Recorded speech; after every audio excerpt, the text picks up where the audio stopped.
हम गीता मल्लिक अहाँ सब गोटे प्रणाम करै छी। हम आइ एकटा अहाँ सबके कनिया परिछन गीत सुनाबै छी। आशा करै छी नीक लागत है। वीडियो के लाइक कमेंट करब, चैनल के सब्सक्राइब करब, गीत के एक बेर सब गोटे जरूर सुनब। ए फैशनदार दुल्हन उतरी है कार से, ए फैशनदार दुल्हन उतरी है कार से। रास्ता है ऊंचा नीचा चलना संभाल के, रास्ता है ऊंचा नीचा चलना संभाल के। ए फैशनदार दुल्हन उतरी है कार से, ए फैशनदार दुल्हन उतरी है कार से। रास्ता है ऊंचा नीचा चलना संभाल के, रास्ता है ऊंचा नीचा चलना संभाल के।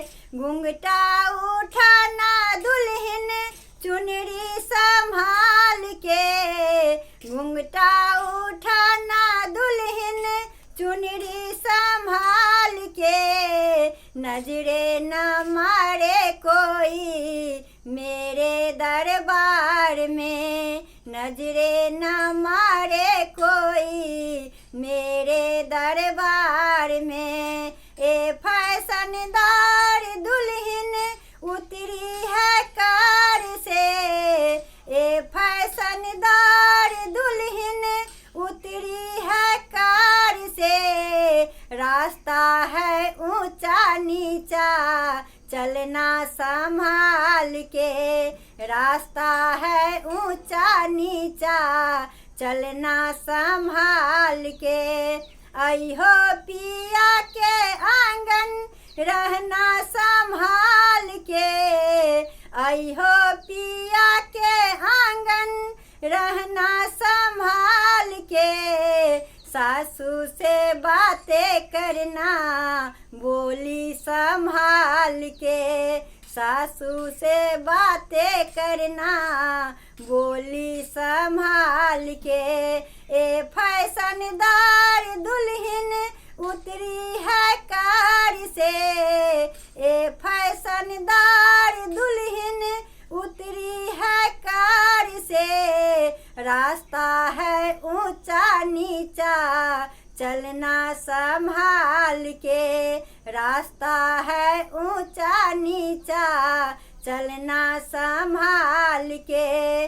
आई हो पिया के आंगन रहना संभाल के, आई हो पिया के आंगन रहना संभाल के। ननदी को रखना दुल्हन सखियां बनाई के, ननदी को रखना दुल्हन सखियां बनाई के। ए फैशनदार दुल्हन उतरी है कार से, ए फैशनदार दुल्हन उतरी है कार से। रास्ता है ऊंचा नीचा चलना संभाल के, रास्ता है ऊंचा नीचा चलना संभाल के।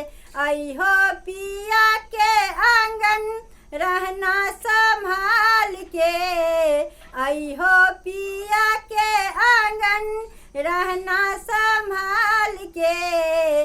गोतनी से रहना दुल्हन आत्मा मिलाई के, गोतनी से रहना दुल्हन आत्मा मिलाई के। ए फैशनदार दुल्हन उतरी है कार से, ए फैशनदार दुल्हन उतरी है कार से।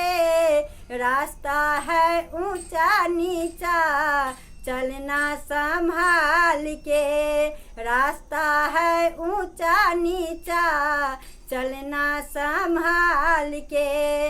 रास्ता है ऊंचा नीचा चलना संभाल के।